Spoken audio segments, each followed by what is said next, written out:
You're paying a price by sitting there being miserable. You might say, well, the devil I know is better than the one I don't. It's like, don't be so sure of that. The clock is ticking. Yeah, and if you're miserable in your job now and you change nothing, in 5 years, you'll be much more miserable and you'll be a lot older. But isn't it a luxury to pursue what is meaningful? Our viewers have mortgages, they have children, they have payments and loans. It's a luxury to pursue because we lack the resources. Well, I don't remember now, I'm not talking about what makes you happy. It's a luxury to pursue what makes you happy. It's a moral obligation to pursue what you find meaningful. And that doesn't mean it's easy. It might require sacrifice. If you need to change your job too, let's say you have a family and children and a mortgage, you have responsibilities. You've already picked up those responsibilities. You don't just get to walk away scot-free and say, well, I don't like my job, I quit. That's no strategy. But what you might have to do is you think, well, this job is killing my soul. All right, so what do I have to do about that? Well, I have to look for another job. Well, no one wants to hire me. It's like, okay, maybe you need to educate yourself more. Maybe you need to update your curriculum vitae, your resume.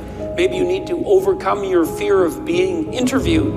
Maybe you need to sharpen your social skills. Like, you have to think about these things strategically. If you're going to switch careers, you have to do it like an intelligent, responsible person. That might take you a couple of years of effort to do properly. We're built for struggle, us human beings. We're built to contend with the world. We're built to contend with reality. You want a challenge, and the best way that you can take on a challenge, because a challenge fortifies you. So you don't want to be secure, you want to be strong. And you get strong by taking on optimal challenges. And so you lay out your destiny in the world, and you take the slings and arrows of fate, and you make yourself stronger while you're doing so. And you might fail, and fortune might do you in. But it's your best bet. And you know, people have extracted unbelievable successes out of catastrophic failures. And I'm not saying that in a naive way. I know perfectly well what happens to people. You know, you're doing fine in life and then you get cancer, and then 6 months later you're dead. And all the heroism in the world isn't going to save you at that point. But that's not the point. That's not the point. Life is bounded by mortality. But that doesn't mean that you don't get out there and contend, and you develop by contending, and you minimize the net amount of suffering in the world. And that's something, man, that's something to do. Compare yourself to who you were yesterday, not to who someone else is today. Because you need to have a hierarchy of improvement. You need to be aiming for something, and that means you're going to be lesser than people who've already attained along that dimension. So the question is, who should you defeat in the final analysis? And the answer is, you should defeat your former self. You should be constantly trying to do that. And you're the right control for yourself too, because you're the one who's had all your advantages and disadvantages. And so if you want to compete fairly with someone, then you should be competing with you. If you're improving yourself, then what you are doing is competing with your lesser self. And then you might also ask, well, what is that lesser self? And that lesser self would be resentful and bitter and aggressive and vengeance-seeking, and all of those things that go along with having a negative moral character. And those are things that interfere with your ability to progress as you move forward through life. So it's very necessary to understand that this is why, you know, I've been stressing this idea of personal responsibility. It's like, well, personal responsibility is to compete with yourself, is to be slightly better than yourself the next day. And it better in some way that you can actually manage, and that's humility. Like, well, I'm a flawed person, I've got all my problems. Could I be as good as person X? It's like not the right question. The right question is, could you be slightly better tomorrow than your currently flawed self? And the answer to that is, if you have enough humility to set the bar properly low, then you could be better tomorrow than you are today. And you might say, well, what's the right way of being in the world, if there is such a thing? And it's not acting according to a set of rules. It's attempting continually to transcend the flawed thing that you currently are. And what's so interesting about that is that the meaning in life is to be found in that pursuit. So I've been laying that out in these discussions too, because it's saying, well, the fundamental issue is that life is tragic and difficult, very tragic and difficult for everyone. And it's also tainted by malevolence, because no matter how things are tragic and difficult, but there's always some stupid thing that you could do or someone else could do that could make it even worse than it has to be. And so that's life. And you need an antidote to that, because that can embitter you. Constant contact with that, just the tragedy, but the tragedy combined with betrayal and malevolence, that makes it even worse, especially if it's self-induced. Okay, so you need something to set against that so you don't get bitter and resentful. Well, what do you set against that? Doing something worthwhile. By your own definition, say, you need some reason to get the hell out of bed on a terrible day because you've got something good to do. Well, what's the best thing you can do? Transcend your current wretched and miserable self. There's meaning to be found in that, and that's a meaning that's associated with responsibility. One of the things that I've been trying to lay out clearly is that life is hard. It's tainted by malevolence and betrayal. That can make you bitter. You need a meaning to offset that. Where's the meaning to be found? Not in rights, not in impulsive pleasure, but in responsibility. You take responsibility for yourself, so you take care of yourself. If you're good at it, you have some excess left over to take care of your damn family. If you're good at both of those, then you have some excess left over to take care of your community. Those are heavy burdens. You pick up the burdens, you find that's meaningful. The best way to pick up the burden is to continually improve yourself, and that's where the meaning is to be found. And so that meaning is in the continual self-transcendence. That's letting your old self die and the new self be reborn. Even if things are going really well for you now, there's going to be a time in the future where things are rough. You know, you're going to be ill, family member's going to be ill, a dream is going to fall apart, you're going to be uncertain about your employment status. Like the flood is coming, right? The apocalypse is coming. It's always the case in life.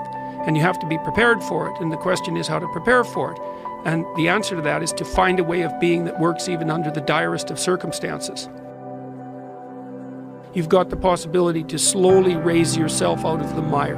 You've got the possibility to do just what the fighter does when he's defeated, which is to say, well, regardless of the circumstances that might have led to my defeat, like even if there were errors on the part of the referee, this is no time to whine about it. This is a time to take stock of what I did wrong so that I could improve it into the future. And that's the right attitude. The point is, your best strategic position is, how am I insufficient and how can I rectify that? That's what you've got. And the thing is, you are insufficient and you could rectify it. Both of those are within your grasp if you aim low enough. And I don't mean don't aim, and I don't mean don't aim up, but you have to accept the fact that you can set yourself a goal that you can attain, and there's not going to be much glory in it to begin with. Because if you're not in very good shape, the goal that you could attain tomorrow isn't very glorious. But it's a hell of a lot better than nothing, and it beats the hell out of bitterness, and it's way better than blaming someone else. It's way less dangerous. And you could do it. And what's cool about it, it's one step on a very long journey.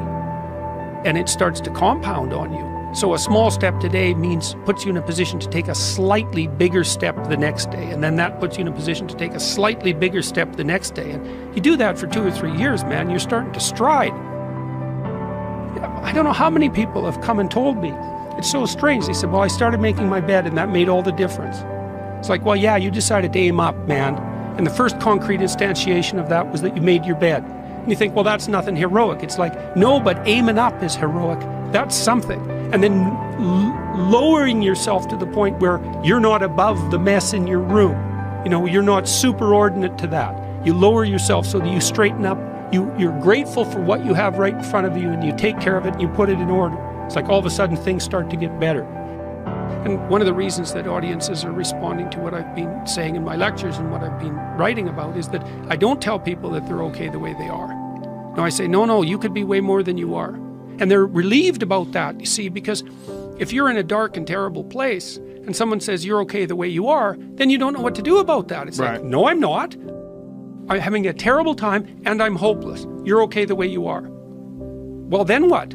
That's it? That's where I am? And what do you want to tell a young person? You're 17. You're okay the way you are. It's like, no, you're not. You got 60 years to be better. And you could be way better. You could be incomparably better across multiple dimensions. And in pursuing that better, that's where you'll find the meaning in your life. And that will give you the antidote to the suffering. This is the trick, though. You have to pick a path of discipline. What path of discipline you have to pick is a different issue. So there could be a rule. The rule might not be follow this rule. The rule might be you have to follow some rules. So it's a meta rule. And the meta rule is you have to discipline yourself. And the issue is, well, how?